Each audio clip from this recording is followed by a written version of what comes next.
aujourd'hui on se retrouve pour les chapitres 484 et 485 de Fairy Tail avec, je vous l'accorde, du retard, mais j'ai décidé que j'allais faire comme ça. Maintenant j'allais plus me presser à les sortir le lundi histoire de vous offrir des vidéos d'une meilleure qualité. Vous verrez également qu'au niveau du live reaction je vais arranger ça autrement, mais j'espère que ça va vous plaire et n'hésitez pas à me dire en commentaire votre avis par rapport à cette vidéo et éventuellement vos conseils. Donc sans plus tarder, on va commencer avec le vif du sujet, c'est-à-dire les deux chapitres. J'ai décidé de vous parler plutôt par sujet et non pas par chapitre un par un. Donc voilà, première chose dont je voudrais vous parler, c'est Aileen. Donc premièrement, personnellement je sais toujours pas si c'est une sœur jumelle, une grande sœur ou alors la mère d'Erza. Je trouve que c'est toujours pas très clair. Ce qu'on a appris d'intéressant dans ces chapitres à son propos, c'est que là elle est au nord, du coup sur le champ de bataille du nord avec deux autres de ses acolytes, et elle fait partie donc de ceux qui ont fait du mal à Sting, Minerva et tout le tralala. D'après ses sous-fifres, elle vient d'Ishgard et a priori c'est une information qui lui déplaît. Elle n'aime pas qu'on en parle maintenant. Est-ce qu'elle n'aime pas qu'on en parle parce qu'elle a de mauvais souvenirs? Est-ce qu'elle n'aime pas qu'on en parle dans le sens que ça ferait comme si on insinue qu'elle n'est peut-être pas aussi loyale à Alvarez et à Zélève que les autres? Ou alors est-ce qu'il y a d'autres choses qui font qu'elle n'aime pas qu'on en parle? Au niveau de sa relation avec Brenman et Raquel, on dirait qu'elle leur fait vraiment confiance et qu'elle fait vraiment confiance en leur pouvoir parce qu'elle les laisse se débrouiller avec les membres de Fairy Tail sur le champ de bataille. Et je trouve ça intéressant de voir que même dans le groupe des méchants, il y a une certaine confiance entre eux. Et comme on peut le voir du côté de Brandish et Auguste, bon Auguste on l'a pas encore vu, hein, mais Brandish a l'air de dire qu'il y a vraiment des affinités entre les mages, etc. Parce qu'elle n'a jamais parlé à Aileen, mais qu'elle a l'air plus proche de Auguste. Donc c'est intéressant de voir la dynamique dans le groupe qui sont vraiment pas juste des méchants qui se tapent dessus, etc. Qu'il y a vraiment eu des affinités entre les personnages. Donc je suppose que ça a quand même une importance. Au niveau de la magie d'Aileen, c'est vraiment un truc impressionnant. Je sais pas encore exactement en quoi ça consiste, mais voilà, le fait qu'elle transforme toute cette zone qui était neigeuse, froide, etc. en zone printanière avec des fleurs et de la chaleur, etc.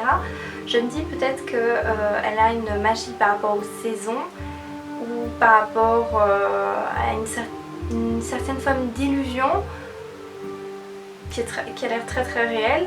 Donc voilà, je suppose que ça doit être un truc dans ce genre là. Ouais, je sais pas trop, mais vu que Nineheart il a bugué en voyant les yeux d'Erza, etc. plutôt que sa couleur des cheveux, même si ça a été un point important après pour justifier son raisonnement, je vous avais dit que ça devait être quelque chose, une magie par rapport à la volonté, par rapport à quelque chose qu'on ne sait pas toucher. Et donc voilà, ici c'est pour ça que je pars sur l'idée que ça doit être quelque chose en rapport avec la volonté et donc peut-être l'imagination et les illusions. Par rapport à Auguste, pour le moment on l'a toujours pas vu ce monsieur, mais a priori Makarov lui avait parlé, c'est peut-être voilà, une figure paternelle dans le groupe des Spriggan. Brandish dit qu'il est gentil, etc. et que c'est possible de discuter avec lui, ce qui a été donc justifié par Makarov. Et on voit également qu'elle dit comme quoi il est vraiment lié à Zélève, etc. Donc ce sera très difficile de le convaincre. Et ce qui est intéressant, c'est que par rapport à toute l'amboule avec Brandish, le moment où Lucy dit qu'elle lui fait confiance, etc., que Natsu lui fait du coup va botter le cul d'Auguste, là j'ai pas très bien compris, mais à ce moment-là je me suis dit ok, tu veux aller négocier, mais tu veux aller négocier quoi concrètement? Enfin, arrête-toi de te battre. Non, je pense pas que ça va marcher comme ça. Et donc du coup, sur leur chemin ensemble, c'est quand même intéressant de voir que elle-même en fait elle sait pas encore trop ce qu'elle va faire, mais bon elle le fait quand même. Puis on a toujours Mest qui, je pense que ce personnage va avoir une importance à un moment ou un autre parce que voilà, il prend le contreparti plutôt de Brandish, etc. Il fait pas vraiment confiance à la nana, donc il les suit sur le chemin quand ils vont à la rencontre d'Auguste. Et voilà, je pense que c'est pas banal que Mest comme Kana ont une importance qu'on... Voilà, ça se sent que Mashima veulent leur donner de l'importance et Mesta va venir. Kana, on est en train de le voir du coup du côté de Mavis que ça avance un petit peu, que forcément elle n'avait pas envie de tuer la projection de Mavis. Et là, Mavis, je pense qu'elle lui a accordé, elle lui a donné les bons arguments pour lui permettre de passer à l'étape supérieure. D'ailleurs, en parlant de ça, je suppose que le moment où il va se passer quelque chose avec Ferriert et que ça va être libéré, ça va être un moment clé de l'histoire. Genre, tout le monde va le ressentir, peu importe leur endroit. Donc du coup, je pense que ça va arriver quand le combat du Nord sera fini, mais je sais pas si ça va arriver directement c'est fini ou si alors on va avoir la confrontation avec Auguste directement. Donc, dites-moi votre avis d'ailleurs à ce sujet. Quand est-ce que vous pensez que le Ferriert va se libérer? Après le combat du Nord, après le combat avec Auguste, avec la confrontation des élèves, confrontation avec Nologia? Parce que voilà, ça fait déjà quelques chapitres que ça traîne et ça peut pas encore traîner 10 ans, enfin je sais pas. Salut, donc petit changement de qualité. Je vous fais cette vidéo pendant que je fais le montage de la vidéo principale pour ajouter mon hypothèse par rapport à quand est-ce que Ferriert va être libérée. Donc mon hypothèse c'est qu'elle va être libérée au chapitre 489 ou 490. Pourquoi? Parce que comme l'ont souligné beaucoup de personnes sur Tumblr, on est en train d'assister à une sorte de compte à rebours qui a démarré à partir du chapitre 483. Donc on avait le 7 et puis 484 6, 485 5, 486 du coup on a le mot 4 encore dans le nom du chapitre, et donc je suppose qu'après on va avoir 3, 2, 1, 0 et un truc qui se passe. Par rapport au truc qui se passe, je suppose que c'est Ferriert qui va être libéré, ce qui va faire que d'autres événements vont en découler, peut-être la libération de End, donc de Natsu, sous forme de démon, pourquoi pas, ou quelque chose par rapport à Nologia et ses élèves, comme d'habitude, tout le blabla habituel. C'est difficile de savoir ce qui va se passer étant donné que tout est relié. Sinon, par rapport au titre du 1, donc pour le One Nanana, eh bien j'ai vu sur Tumblr quelqu'un qui avait écrit The One Magic et je trouve que c'est une bonne idée. Enfin, je pense pas que ça va être ça parce que The One Magic pour moi ça va être vraiment le moment ultime, le truc qu'on va utiliser vraiment dans la dernière saison, dans le dernier arc. Et vu que je ne pense pas que ce soit le cas pour celui-ci, et bien voilà. Mais je trouvais que c'était une bonne idée. En tout cas, dites-moi à vous ce que vous en pensez par rapport à cette hypothèse qui traîne sur le net. Moi en tout cas je suis pour, je trouve que ça se tient et Mashima nous prouve encore, donc voilà. Dites-moi ce que vous pensez. Ça c'est toujours en suspens. D'ailleurs, en parlant de Kana, j'attends de voir avec impatience le retour de Gildart. Ce serait quand même sympa de le revoir, il serait plus ou moins utile je pense. Surtout dans le nord, parce que là ça a l'air d'être plutôt compliqué. En parlant du Nord, là je vais un petit peu plus parler de Sting, de Sabertooth, etc. Donc a priori voilà, ils sont tombés sur 3 Spriggan, plus spécifiquement 2 Spriggan parce que Eileen n'a pas l'air de vouloir se mouiller pour le moment, et Sting est un petit peu déprimé, machin, c'est un jeune maître, il a pas confiance en lui, et là on a Yukino qui, vous voyez, avant elle était toute frêle, elle n'osait pas dire, on sent qu'elle a trouvé sa place dans la guilde et elle remonte le moral de Sting qui du coup remonte le moral de tout le monde, et je trouve ça vraiment mignon comme moment. Certains diront que c'est fanservice, que Sting il est nul, nanana, mais moi j'aime bien et je trouve que c'est intéressant de montrer, vous voyez que les hommes sont puissants mais que voilà, que chacun a ses faiblesses. T'as beau être un gars badass, mais parfois si t'as pas une personne pour te rappeler à l'ordre, ça marchera pas. Et ici c'est ce que fait Yukino, et elle peut nous montrer que peut-être qu'elle est plus faible physiquement que Sting, mais mentalement elle est plus forte, et je trouve que c'est agréable de voir ça dans une série, que c'est pas toujours les mecs qui sont hyper forts, et ça a quand même une forte place dans Fairy Tail. Les nanas ont vraiment beaucoup de pouvoir et beaucoup d'influence dans l'histoire, et je trouve ça cool. En plus de ça, voilà, c'est un moment adorable entre les deux, et du coup je vous avoue qu'au niveau des relations amoureuses dans Sabertooth c'est un peu compliqué. J'aimerais bien justement voir Sting et Yukino ensemble parce que Yukino elle est adorable et Sting il est fort, vous savez, brillant, et il montre beaucoup de ses émotions, il s'énerve vite, etc. Il montre fortement comment il réagit. et Yukino elle est un petit peu plus timide, etc. Mais je trouve que leur alliance est plutôt mignonne et adorable. Et à côté de ça vous avez Minerva et Rogue, donc Rogue qui est plus silencieux, plus sérieux, avec Minerva qui est plus adulte mais qui a ce côté fonceuse et trash parfois, donc je me dis que c'est une bonne alliance. D'un autre côté j'aime bien aussi l'alliance Minerva Sting et Rogue Yukino, donc c'est le bordel. Mais je crois que je suis plus pro Yukino Sting et Minerva Rogue en ce moment.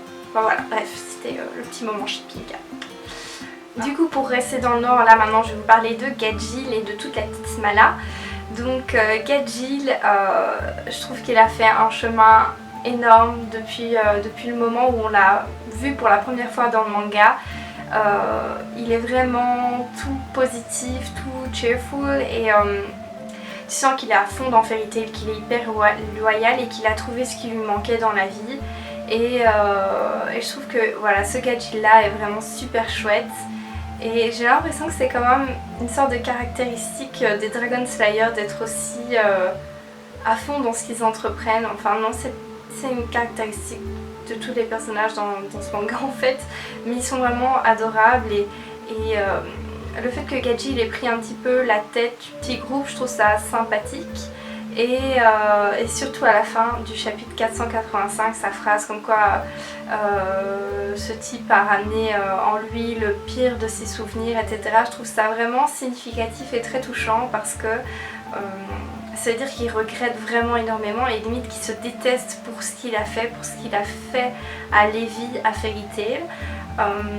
Et ici plus particulièrement à Levi quand même parce que je pense que oui c'était un geste pour faire chier Fairy Tail, mais il aurait pu dire aussi qu'il s'en voulait le plus pour avoir blessé Lucy, nanana, parce qu'il a fait pas mal de choses à Lucy aussi. Là il a choisi Levi tout simplement parce que Levi, après ils ont construit une relation ensemble et ça on peut plus le nier. Enfin, c'est évident qu'il y a des sentiments qui sont développés entre ces deux là et je pense que c'est pour ça que ce souvenir le met autant en colère contre lui, en colère contre les autres parce que voilà, maintenant Levi c'est quelqu'un qui tient une place énorme dans son cœur et il supporte pas d'être confronté à ce qu'il a pu lui faire et tellement il se sent mal par rapport à ça, il arrive à se rendre compte de ce qu'il a pu lui faire subir et du coup il veut plus que les autres subissent ce qu'elle a subi. Donc vous voyez le raisonnement. Et donc justement là je trouve ça vraiment beau et voilà, c'est encore un moment sympathique. Merci Mashima. Par rapport au sud, ben voilà, on a retrouvé, mon dieu, quel choc d'ailleurs dans le 484, mais bref. On a retrouvé tout notre petit groupe, donc Melody, Wendy, Shelia, Juvia, Grey, Lyon, Erza, Jelal et toute la Smala. Et là, ben voilà, c'est officiel, ils ont repris le sud, donc c'est bon, on a fini avec le sud, officiellement c'est réglé. Di Maria, elle est attachée et bien fait pour sa gueule. Et bon, en fait ça m'a un petit peu fait mal au cœur, mais bref. Mais bon, je me dis, voilà, comme ça tu vois, les autres sont pas aussi nuls que ce que tu pouvais penser. Nyark. Du coup, on voit toutes les réjouissances, le fait que Erza, comme d'habitude, elle veut pas se laisser là et elle veut continuer à se battre. Donc j'espère qu'elle va quand même se reposer un petit peu, qu'ils vont un petit peu se reposer. Et je pense qu'ils vont le faire parce que Laxus est dans un mauvais état.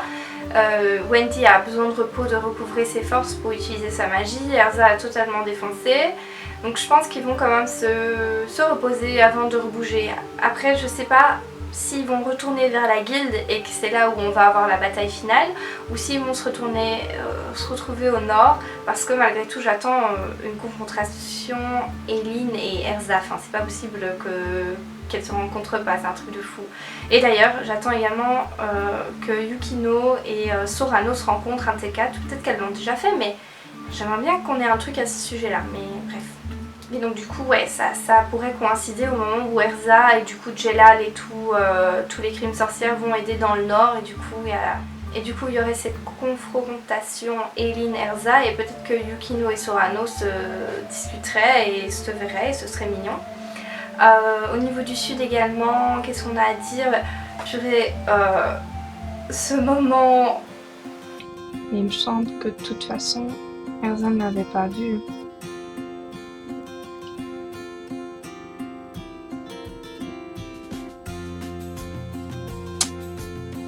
Ok. Et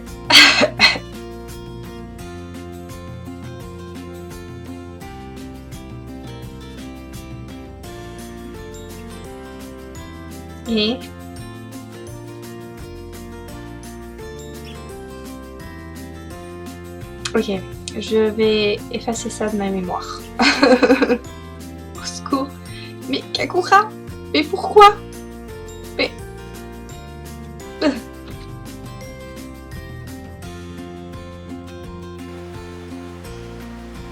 Erza Kagura était vraiment chelou. Enfin, j'ai pas vraiment compris son délire à Kagura. Je pense que c'était l'air de dire j'ai pris un bisou à Jelal, et ben je te redonne son bisou, genre il a touché mes lèvres. C'est comme quand on boit dans un verre un baiser indirect. Je me suis dit ça doit être un truc dans ce genre là, mais ok, j'ai pas... ouais, j'ai pas vraiment compris la nécessité de ce moment. Mais bon. Il y en a qui ont aimé, tant mieux. Moi j'ai juste pas compris. Je préférais un câlin entre Erza et Jelal, mais bon c'est pas grave. Au niveau de Jelal, j'imagine que les autres membres de Crime Sorcière sont dans le coin parce qu'ils ont dit Jelal et ses followers, donc les gens qui le suivent, du coup je suppose que les autres sont dans le coin.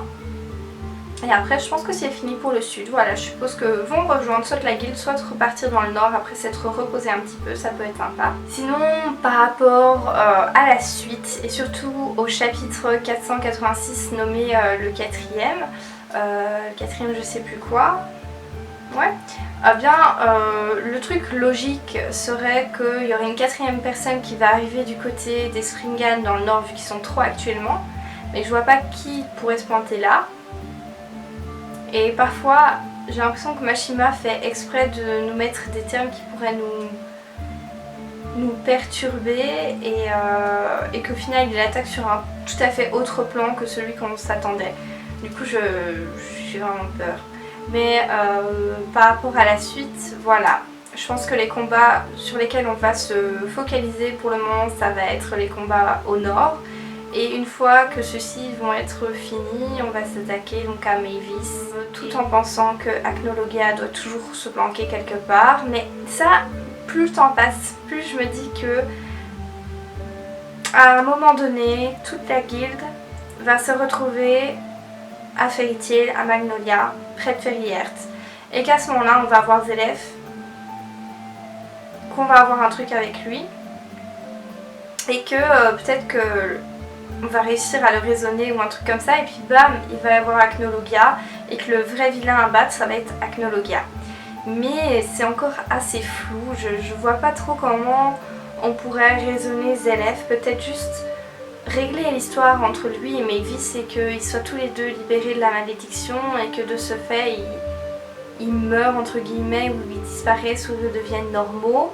Et à ce moment-là, bam, ça règle cette histoire-là et du coup on peut se consacrer au vrai méchant qui serait Acnologia.